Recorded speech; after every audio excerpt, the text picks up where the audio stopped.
どうもー、こんにちはー。今回はジャガールクルトの新作トークをしてみたいと思いますが、今年の新作はですね、両メタルがいろいろ出たのと、あとはマスターウルトラスリムパーペチュアルカレンダーが登場したっていうことで、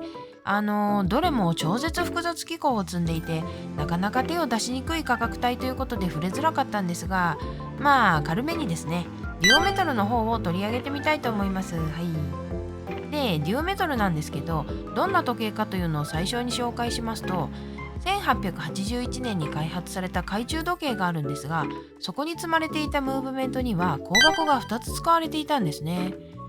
その時計のメカニズムとデザインがデュオメトルのインスピレーション源になっていまして、デュオメトルの特徴、2つの香箱っていうところにつながっているんですね。それで香箱が2つあるっていうと、最近ロングパワーリザーブ化が進んでいて、ツインバレルなんて言いますけど、いろんなブランドでやっていることだと思います。ただこのデュオメタルの場合は一味違っていて、デュアルウィングというシステムが採用されているんですよね。それが何かっていうと、2つの香箱と2つの輪列があって、それを1つの超速機構が統合しているっていうことをやっているんですね。普通は輪列って1つなんですけどね。で、その2つの香箱と輪列で何やってるのかというと、1つは複雑機構を機能させて、もう1つは正確な掲示機能を動かしています。これによって掲示機能の方に安定的に動力を供給できるので、複雑機構を備えながら卓越した精度が保証されるという仕組みなんですね。という機構を持ったデュオメトルが2007年に誕生して、今に至るといった具合です。はい。それで今年はどんなデュオメトルが出たかというと、まあこれはジャガールクルトの中でも最上級ラインといいますか、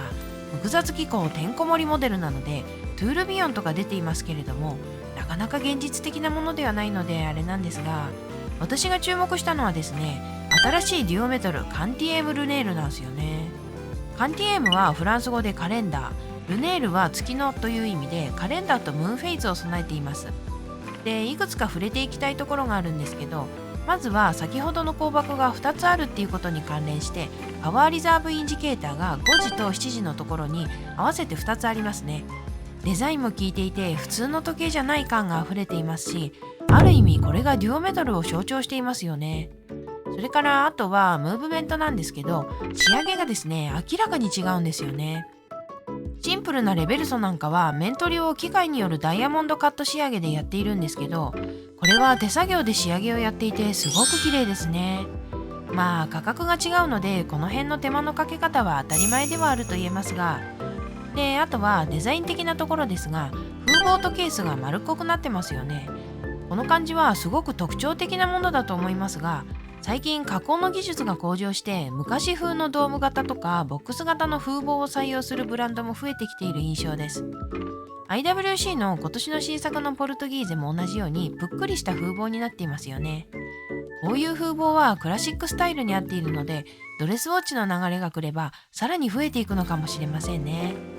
そしてですね、このケースなんですけど、ステンレススチール製で、これはデュオメトルとして初らしいですね。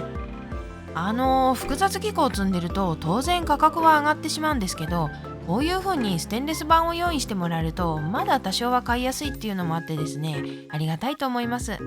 まあそうは言っても600万超えてるんですけどね。はい。